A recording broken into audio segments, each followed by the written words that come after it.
So learning to communicate in ways that are healthy, such as utilizing nonviolent communication or the Imago dialogue, which Harville Hendricks talks a great deal in his book, simple communication styles and methods that are very effective, especially when you start to master them, because you enhance your ability to listen and reflect back and hear someone else, and do that for your partner as well, which is very healing. And often that's all someone really needs, is to be heard. And if you can master that without getting triggered and charged yourself, it's tremendous. Which leads me to another key ingredient, your ability to hold space for your partner's stuff. Hello, everyone. Welcome to the Myers Detox Podcast. I'm Wendy Myers of MyersDetox.com. And on the show today, we have an amazing guest. We have Stefanos Sifandos, and he's a relationship expert that's going to be talking to us about so many amazing things: how to find your power in a relationship, how to not self-abandon just to be in a relationship, how to improve your communication, how to be aware of your polarity in a relationship, and being more in touch with your masculine or feminine, because you need that polarity to have a healthy relationship. What are the top ingredients needed to have a fulfilling relationship? When is it time to leave a relationship that isn't working for you? We have so many good tidbits if you're interested in working on your relationship, detoxing your relationship. Then this is an amazing podcast. I'm in a relationship now, and I've been, following Stefanos' work for a little while now, and I just love his content and all his little tidbits he throws out there. I just love his energy, and I know you're going to love this podcast too. And I know you guys, watching this podcast or listening, are concerned about your mental health, concerned about your physical health. And I've been delving into the research over the past few years in regards to emotional trauma and how our childhood, relationships with our primary caregivers creates this foundation upon which we show up in our adult relationships. So I touch on this with Stefanos as well. And if you really want to do a deep dive on addressing your childhood development trauma that so many of us deal with, whether our parents were narcissistic or they were avoidant or they were, had any kind of attachment issues with your parents, or they were abusive even or neglectful, all of these things affect how we show up in our relationships and can negatively impact them if we're not doing this work on ourselves to develop self-love. And that involves releasing our emotional trauma. And so I created a program called the Emotional Detox Program. And it's all the latest research on how we develop trauma, how this affects us as an adult, and how to release it through sound therapy. And so this is what all the current research is talking about how to release emotional trauma. So I created a free masterclass that you can take that touches on all these little topics at emo-detox.com. Go check that out. So our guest today, Stefanos Sifandos. So he's a trained educator and relationship expert with a background in behavioral science. So he's passionate about leading people closer to their highest potential. And he helps men and women escape negative patterns and cultivate a positive sense of self, as well as restructuring and reclaiming their relationships with themselves and their loved ones. You can learn more about Stefanos and his work, and he's got lots of different programs you can do, courses, and working one-on-one, in-person workshops as well. You can check them out at StefanosSifandos.com. Steph, thanks so much for coming on the show. Thank you for having me. Appreciate it. Yeah, so I've been watching a lot of relationship content because I'm in a relationship right now, and just trying to, do the best I can with that. And there's always so much to learn. And I've been watching a lot of your content, and I love your messaging. And I wanted to just, volley a bunch of questions at you. I know all of our listeners are going to be really interested in what you have to say. But why don't you tell us a little bit about yourself and why you got into, relationship coaching and trying to empower men and women to have better relationships? Yeah, simply put, I really sucked at relationships as an adult. Not completely, but enough to eventually being the key word, notice. But my relationships were strained as a child. It was very difficult for me to be in intimacy and feel safe in relationship. I grew up in a very volatile, violent, abusive household, and there was a great deal of uncertainty. And so the way that I approached others was really with caution. There was a hypervigilance, not only in my nervous system, but in my psychology, in the way that I believed people could be safe in my presence.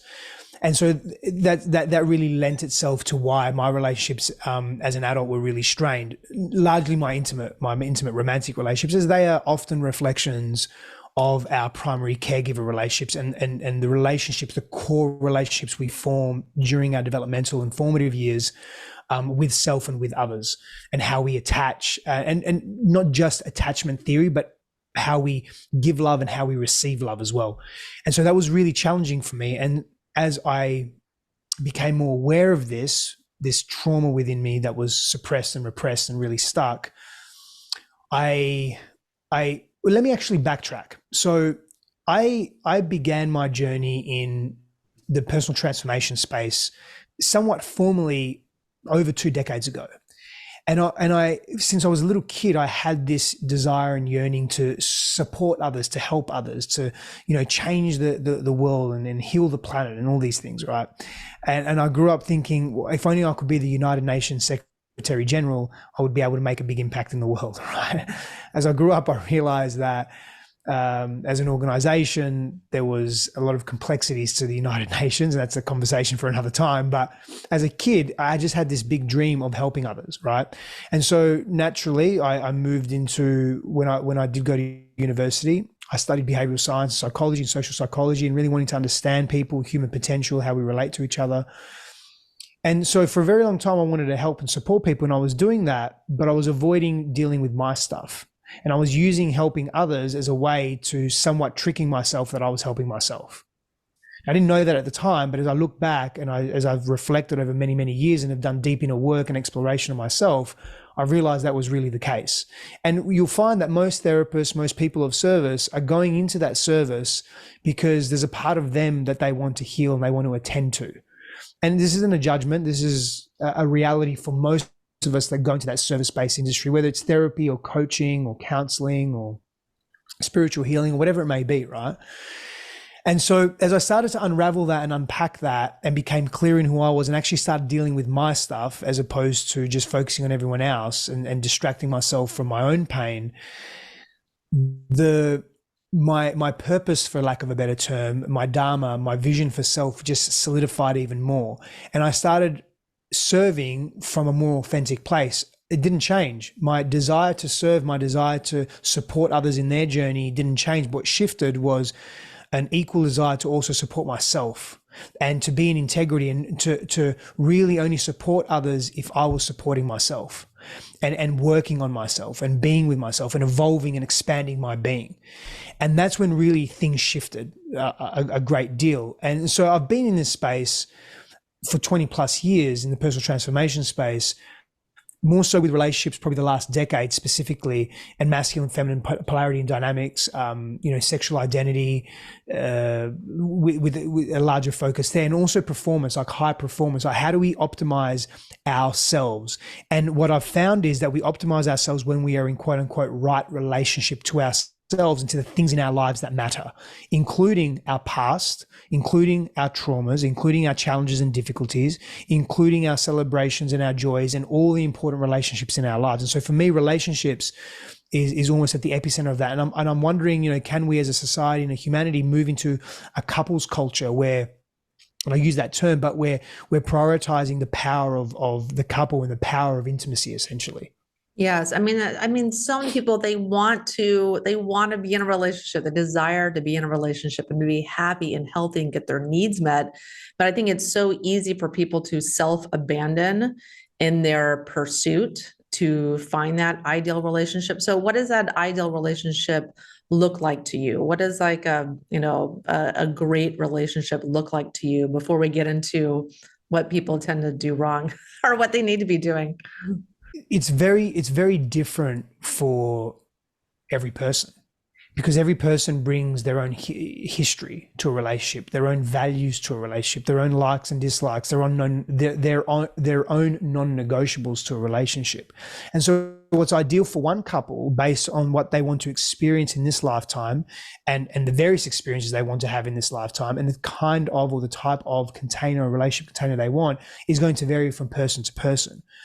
For me, what contributes to making an ideal relationship for me, and I think this could be applied to most people that are on a journey of growth, is that myself and my partner prioritize growth as a high value. In other words, we are committed to our own expansion, individual expansion. We're also committed to the expansion of the relationship. And that means that we have to embrace all of it.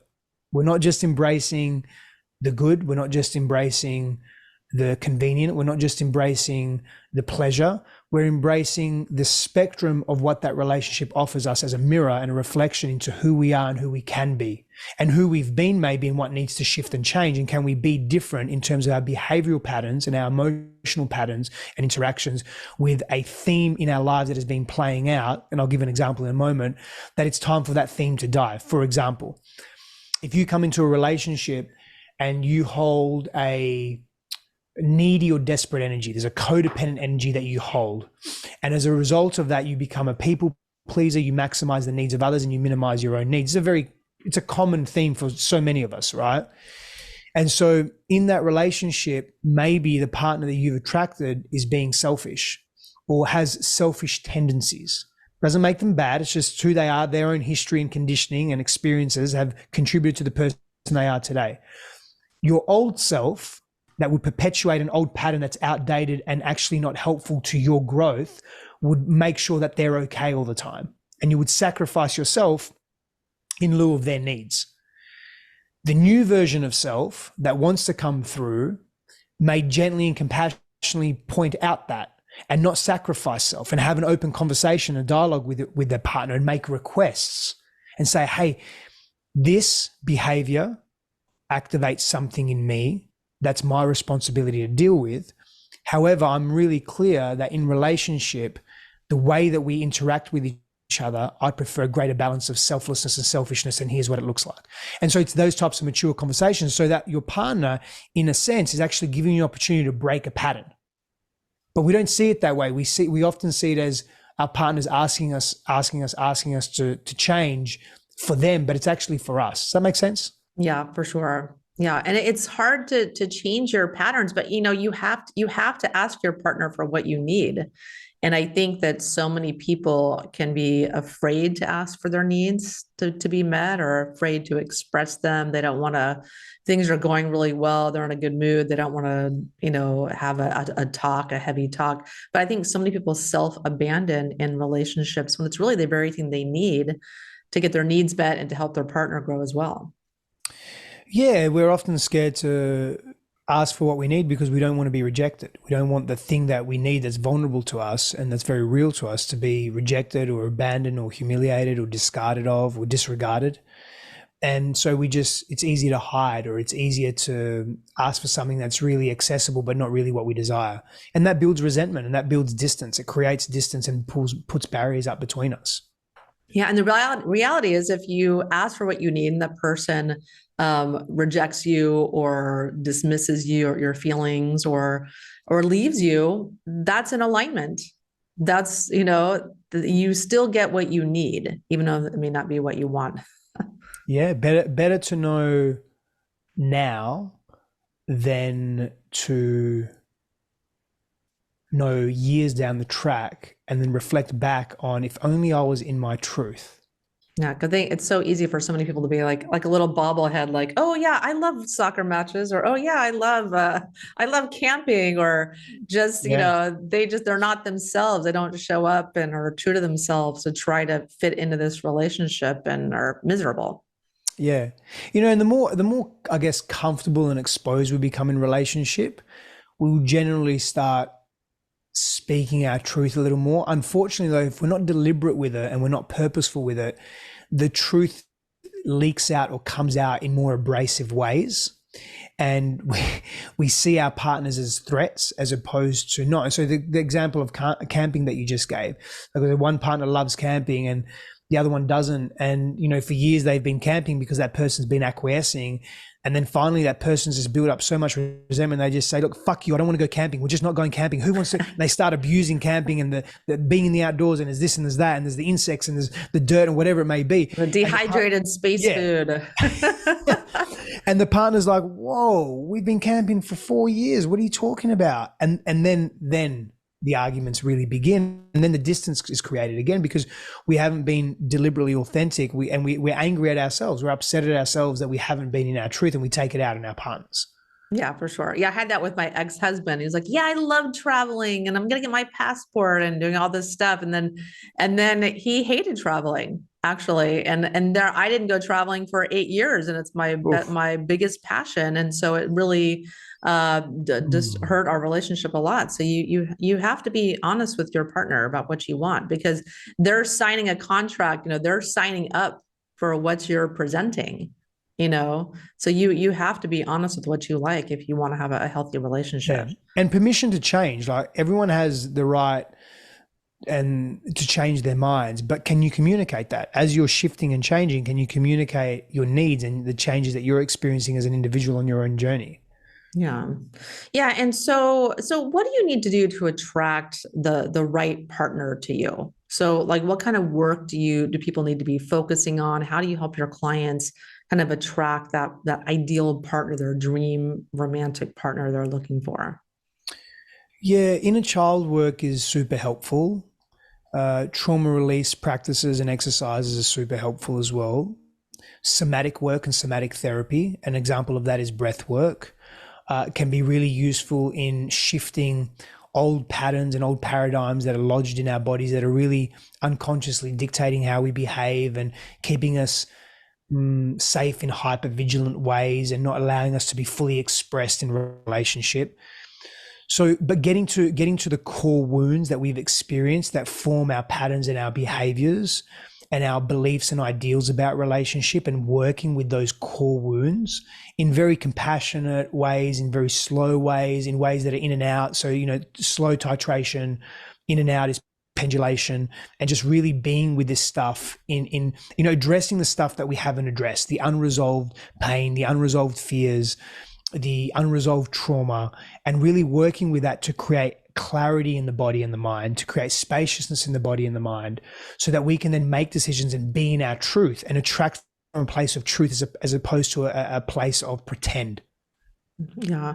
Yeah. And so I think relationships are so amazing where, you're in this relationship and they bring up these old wounds. It's like kind of holding a mirror up to yourself where these old wounds come up to be healed, And can you talk a little bit about that dynamic? Yeah. So I touched on this earlier. Harville Hendricks has written a number of books with his wife as well. And one of them is Keeping the Love You Find, or Getting the Love You Find is another one as well.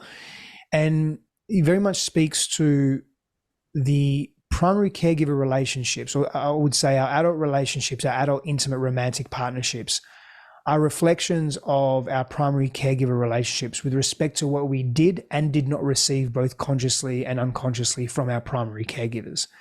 And so as we become adults, we're looking to have a redo with some core fundamental ways of relating. In other words, how we derive our utility in relationship and our usefulness, our self-worth, how we are treated if we've quote unquote done something wrong, how we work with challenges in relationship and difficulty and difference of opinion, and can we remain in the in-group and not separate and go in the out-group, which can be very scary. And from an evolutionary perspective in our nervous systems, that's why public speaking is so scary too, because if we say something that is against the status quo, there's this feeling of annihilation that we're going to be kicked out of the group, where we're going to be on our own.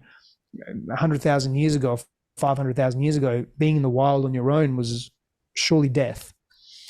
And so we want to be agreeable with each other, but at the same time, we want to be in our truth. And so, and navigating that, and often as children, if we see something, we experience something with our parents that isn't healthy for us, our voices are minimized. Our power is often taken from us. We give it away, we lose it, because we're little people. And we rely on others for our survival, particularly our parents or primary caregivers. And so it becomes so important for us to realize that we will play out very similar scenarios with our adult partnerships, romantic partnerships, in order to have a redo, in order to be different. An example of that is, let's say you experience a lot of physical abuse from your father. You may attract someone that is very aggressive as an adult, very maybe not physically abusive, but really aggressive and just very loud and reminds you of your father. And what did your little girl need? I'm using it as a woman as an example. What did your little girl need to do back then to feel empowered? And often that question can actually give us insight into what we need to do now, in the adult expression of that version, in order to feel empowered, take back our power, and begin to change the dynamics of what we're creating and attracting. Could also be, let's just say you've worked through that, but then you attract someone that is very similar to that energetic, and you think to yourself, oh, but I've worked through this. What do I need to do here? Maybe you need to say no to the relationship and be really clear. I'm not attracting this kind of relationship. And you do that early on, and you start to build a somatic body that is conditioned for a different type of relationship, a different kind of experience completely. Yeah. And it's hard to say no. It's hard to put So your what's familiar?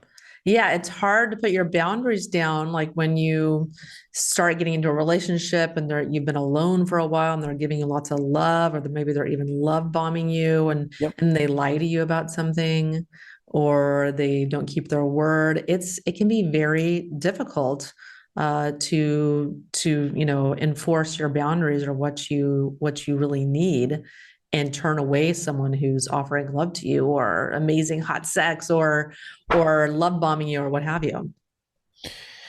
Yeah, that's a tough one. The love bombing and the explosive sex is often what's needed in order for that couple to come together. Because if your shadows, your complementary wounds met each other on the first day, you'd go, I'm not going near that. But then if you don't go near that, you don't have an opportunity to heal that.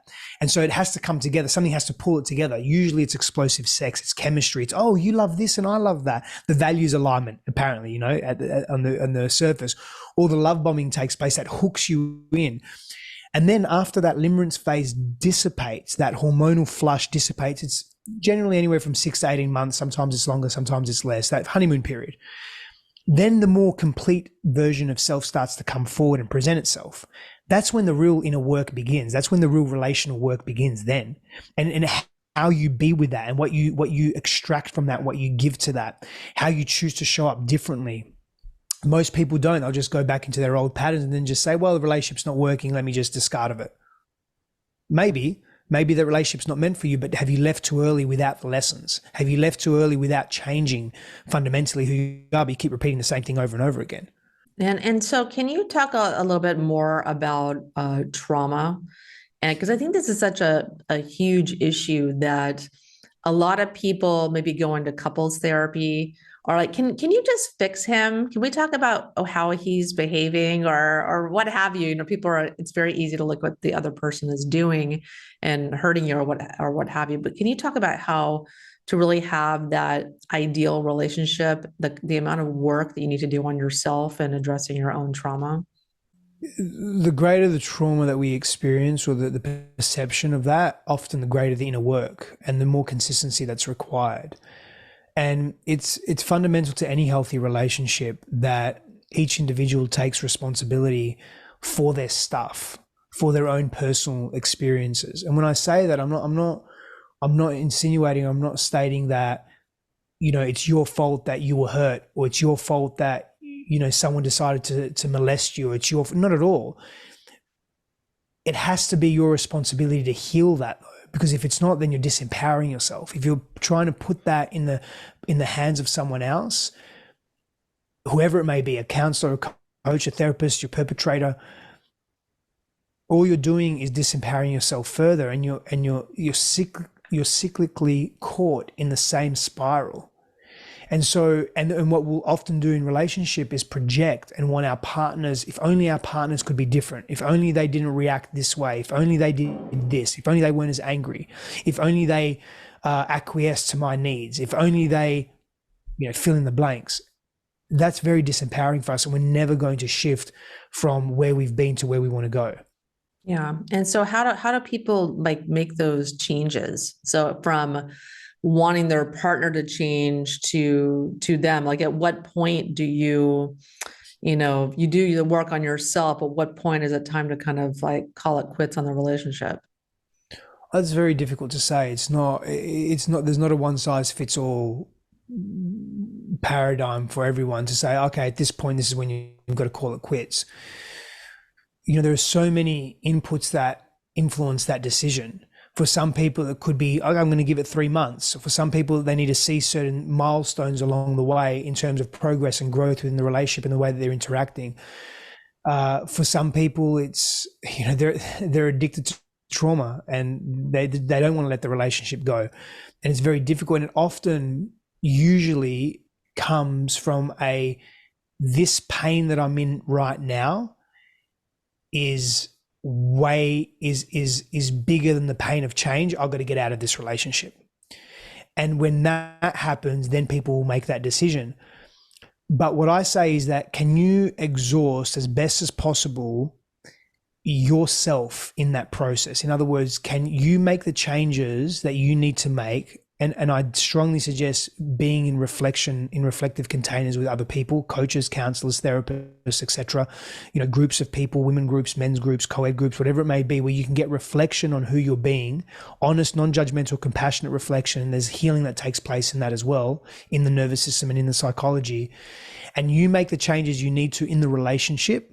And once you feel you've made enough changes and you're not seeing that reciprocated, and you've made the requests and you've had honest conversations and you've been non-judgmental and you've practiced compassion and you've been consistent in your being, however long that is for you, and still no changes and there's unwillingness from your partner, I'd say that's a pretty good sign that you need to leave the relationship, because they're not going to change and they're not willing and they're not wanting.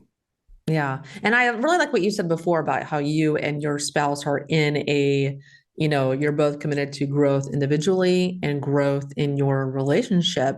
And if you're as a person doing that, but your partner is not interested in relationship growth or communication, you're fighting an uphill battle that you may lose. Yep. Yeah. And can you talk about some of the the top ingredients that people need for a really fulfilling, happy relationship? Yeah. Space away from each other is really important. Time and space together is equally as important. Having your own interests and hobbies separately and together is important. Sexual intimacy is important. Effective communication. So learning to communicate in ways that are healthy, such as utilizing nonviolent communication or the Imago dialogue, which Harville Hendricks talks a great deal in his book. Simple communication styles and methods that are very effective, especially when you start to master them, because you enhance your ability to listen and reflect back and hear someone else, and do that for your partner as well, which is very healing. And often that's all someone really needs, is to be heard. And if you can master that without getting triggered and charged yourself, it's tremendous. Which leads me to another key ingredient: your ability to hold space for your partner's stuff. And the definition of that for me is when we hear this in the spiritual community: hold space for your partner, hold space for your friend, hold space for whatever. To me, the definition of holding space is, can someone bring themselves to us in their fullness, not project and abuse us. We have to have boundaries around that, but just bring their fullness of, and we may not like, or it may be really intense what they experience, what they're bringing, but can we not bring our stuff in that moment? Can we not be triggered by that? And that just simply means is doing our own inner work to realize enough that is that person's stuff and they need to express right now, and it's actually really healing for them to do so. Again, there's safe ways to do that. If you're being abused, or if you're experiencing violence against you, there needs to be a boundary that's set there. It's not like, I'm just going to let that happen and be a punching bag. No, not at all. But that holding space is really important as well. Fun and play. You've got to have fun. You've got to play. You've got to laugh together. It's such a crucial ingredient. And there are so many more. I'd say also creation.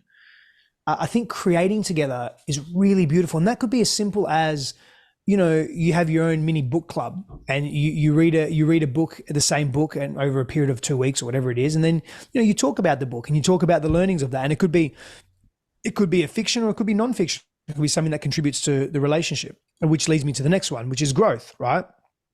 Can you do activities together that are growth promoting? Could be going to yoga class together. That's something super simple, or training or exercising, or going for a walk together, or again, reading a book, or doing an online course together, or doing a retreat together, whatever it may be, right? That personal growth is really, really important. And the creation part, I should come back to that actually. The create together could be doing a business together as well. Could be a service to humanity together too, right? Depending on what industry and what space that you're in too. It could be a pottery project that you do together. It could be in the gardening, It could be a project around the home, like putting solar panels on the house, and you're both, taking care of that. Whatever can you create together is really important. And do have novel experiences with each other. For example, say one of you is a mad astronomy fan, go to one of the greatest observatories on the planet and watch the stars together. Do engage in adventure and travel and novel experiences, and that also ties into the fun and the play as well. Yeah, I know. Tomorrow I'm watching the World Cup all day with my boyfriend. Love it. And I'm going to get into it too. But yeah, and so let's talk a little bit about polarity. And I think this is something that a lot of people don't really think about in their relationship as much as they maybe should, because I think there's a lot of issues today with gender roles and masculinity and femininity. And, it seems like a lot of men are maybe not masculine, because they could be maybe more masculine, and a lot of women are taking on a lot of masculine characteristics and roles. And how does this hurt relationship dynamics? What are your thoughts on that? Yeah, I think, every couple needs to decide what dynamic works best for them. But when a couple is feeling an imbalance where, and I'll use a conventional example here, where a woman is too much in her masculine energetic and a man may be too much in his feminine energetic, and that doesn't fit right for them, because for some couples that may fit really well. Perfect. Like that dynamic and that role play and that expression of energetics works really well for some couples. And depends who you are fundamentally at your core. I developed it's a very simple assessment that helps you identify what your dominant energetic is in terms of what your preference is of how you like to move through the world and think about the world, whether it's more masculine orientated or feminine orientated. And that's nothing to do with biological gender. I shouldn't say nothing to do. It's got less to do with biological gender than what we think, and more to do with orientation, culture. There is some biology involved in that, of course, but more towards conditioning and how we see the world, right? But and for anyone that's interested, you can just find that on my website. Pretty straightforward. But the polarity is very important for magnetism to occur. So if there's so let me go back to the example of a woman being in a masculine, it doesn't feel quote unquote natural for her in the intimacy of the relationship, and the man being in his feminine energetic, that doesn't feel natural to him in the intimacy of the relationship. Forget about what's happening in the outside world. Just talk about that couple between them. And so if they're not in their natural expressive states, there's going to be a lack of polarity. When there's no polarity, there's no magnetism. If there's no magnetism, there's less connection and less intimacy. And we start to drift away emotionally, physically, spiritually. We start to then seek pleasure outside of the relationship because the relationship isn't giving us pleasure. And it can actually be giving us pain because we have these unconscious resentments and frustrations that we're projecting into the relationship. And that's when relationships start to break down. And this is why I mentioned, you said key ingredients. I mentioned sexual union and sexual intimacy being really important. And even just physical touch and intimacy being important, even if that's not a primary, say, love language for you. It's important that we have physical intimacy at some level. And you'll gauge that based on your own personal preferences. But that's important because that's how our nervous systems adapt. That's how we learn to be safe in the presence of others. It's through that nervous system activation in the physical presence of others and in physical touch as well. And so if polarity doesn't exist in a relationship, essentially the relationship starts to break down and break apart, and we'll seek that polarity, that excitement, that magnetism elsewhere. And it may not just be in sex. It could be in work. The creation could be in getting validated externally by other people, friendships, our workplace, that gives us that spark, that gives us that excitement, because sexual energy is creative energy. It's part of our personalities. Yeah. And I think it's, there's also, can we talk a little bit about like toxic masculinity and what that looks like and the role that plays in relationships? Sure. So my take on that term is that it's been bastardized in our society, and it hasn't, from my perspective, is not used in the way that it could be used. And what I mean by that is, when I think the majority of people, when they hear the term toxic masculinity, the common association with that is that basically masculinity is bad, and by default men are bad. And I completely disagree with that. I vehemently disagree with that for so many reasons. Because I do believe toxic masculinity exists, and I also believe toxic femininity exists. And when you look at them as just energetic expressions, there are maladaptive, unhealthy, extreme expressions of the masculine. I'll give an example. Doing. So doing energetic, getting things done, achieving, being objective orientated can be taken to the nth degree, where we sacrifice our health, we become malicious in our intent to achieve. That's an extreme version of a masculine energetic. You could call that toxic. Femininity. A feminine expression is being energy, but let's just use connection. Being in connection, being in intimacy in the feminine energetic. We can take that to the nth degree, men and women, human beings, by being very needy, by being desperate, by being manipulative. Now we're in a toxic feminine expression. So the way that it's conventionally understood, I disagree with. The way that it's connected to patriarchy, and even that term is so complex and so loaded. And when you look at just basic definitions, but how they've been used, how they've been appropriated, these definitions in our society, it creates villains, it creates victims, it creates saviors, and it creates this triangle of placing people in these, or placing groups in these areas, which isn't a bad thing. But when we're constantly doing it for one group of people, and we're villainizing, we're demonizing one group of people, in this sense, in this case, it's men and toxic masculinity, I don't think that's healthy for anyone. I don't think that's healthy for humanity. It's just, and what we've seen in today's culture, being an overly politically correct culture, nothing wrong with that. I see that the pendulum has, and it sort of needs to be actually, and at some point we'll come back into greater harmony. But what we're also seeing is that we're seeing more and more separation. But as a result of that, here's the beauty of it. As a result of that, there are certain individuals and certain groups that are saying, too much separation.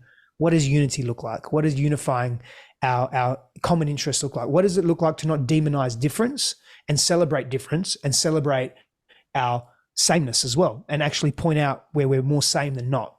And we're seeing that, and I'm an advocate of that. I'm a proponent of that. So we're seeing that, I think, more and more in society, and maybe I'm seeing that more because I'm a proponent of it, so I have an inherent conscious bias of it. I think that is happening as well. Yeah, I think it's very easy to look at your partner and think of them as like an opponent or someone that you're having to protect yourself against or fight against, rather than thinking of them as being on your same team. Yep. And someone that can like work with you, and it's one of those things where I think people are, there can be like a bad polarity where people are working against, can be working against each other and fighting too much, rather than kind of changing that mindset and flipping it and thinking of working together to better the relationship. Yeah, it's interesting, that point that you just made about I guess, villainizing our partners and making our partners wrong. I think that comes from, in my own experience, I've done that in a way to avoid what I need to feel within me, to look at my stuff and to take responsibility for, hey, I could be doing something better. And my ego self doesn't want to change. And my ego self doesn't want to feel that shame that's associated with that. And in my life, shame has been and for so many of us, but my life, shame has been such a big, it's been a big prime mover. It's something that I've been avoiding like the plague for so long. And so because I didn't want to feel my own internal shame, I would project on others, and I would be combative with my partners. And I think we see that a lot in partnership because we're unable to touch our own pain body. And that's where doing that inner work slowly over periods of time gives us exposure to all parts of ourselves. And so we start to apply love and compassion to all those parts of ourselves. And it doesn't become so daunting. We can feel shame and not retract fully like we once used to, and not project onto our partners. I think that's really important too. Yeah. And also just always thinking about love and compassion before you speak, before you act, when you're thinking about your partner's behavior, because that's essentially what we're after, is love and peace and joy at the end of the day. Yeah, agreed. Yeah, I think everyone really wants to experience love and wants to experience joy and connection and intimacy, and to be seen and to be heard and to be appreciated and respected. And these are basic human needs. Yeah. And it takes a lot of work. Because just when you think your work is done, you have like another bone that flies out of the closet, or something that comes up, and it never ceases to amaze me. How, we're always on this amazing journey of learning about ourselves and relationships and how we show up in relationships, and there's just always something to unpack It seems like. Yep. Often. Yeah. So how do you work with your clients? So you work individually with people, with couples. Like what does that look like working with you? What are some of the programs that you have, et cetera? They're really quite, I pull from various modalities. I've been studying and I continue to study for, 20 plus years, in human psychology, trauma, somatics. And so I pull from various modalities when I'm working with clients. It's very individualized. I've created learn at your own pace, evergreen programs. I've created many of those, and they're more, I guess they're more structured in the sense that this is the program, here's the video, here's the PDF, here are the lessons, here are the reflective practices or the practices that are involved, and it's quite locked in that. Whereas when I'm working with someone, with couples, or in a one-on-one capacity, I'm really working with where I'm meeting them where they're at and working back from that and working forward from that and applying modalities to the healing that they require and holding space in a very specific way that's to them, to the individual, to the couple, that's going to be beneficial for where they are in their lives now. And again, that, the order of the modalities that I may lean on, or the way that I help them navigate or journey through particular issues is going to differ from most clients to most clients. However, there are some fundamentals there. There's inner child work, there's somatic work, there's trauma work there. There's understanding our developmental and formative years. There's polarity dynamics and masculine, feminine dynamics as well. But the inner child work is a big part of what I do. Yeah, and you work doing like breathing workshops every month as well, right? Yeah, correct. Yeah. So myself and my wife, and we have other practitioners there that are with us as well. We have an monthly event called Breathwork for the Feminine. And that was really born from another program that we do called Be the Queen, which my wife and I run as well, which we've been doing that for about 3 years.